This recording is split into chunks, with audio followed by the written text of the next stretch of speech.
адбылося яго сталенне як чалавека фарміраванне, прайшло ягонае дзяцінства, юнацтва, далей ён ужо вучыўся ў Заполлі ў Верхнепільскім раёне, з ранніх гадоў пачаў працаваць.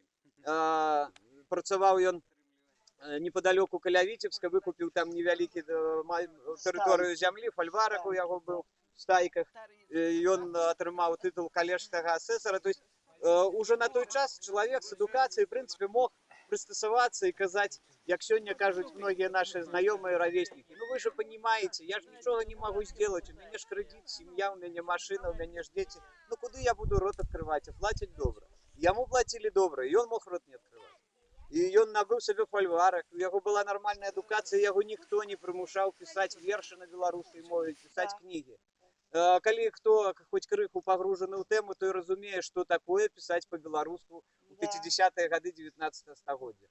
Гэтыя творы нідзе не выдаваліся, яны перапісваліся ад рукі. Літаратурная спадчына гэтага чалавека, дзе яна знаходзіцца, ці ёсць яна, пакуль вядома аднаму Богу.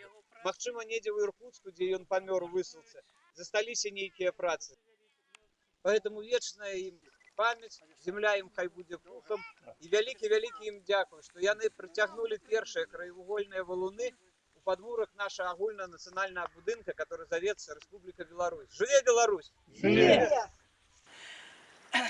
Наш світанак тым адметны, што ён беларускамоўны. На ім мы друкуем свае вершы на беларускай мове, ну як каму даецца. Не жылі нашы продкі з нудой, адганялі ад хат песні танцам, рэхта з лепеля, скрыпкай, дудой, майстар-клас выдаюць пад іспанцам.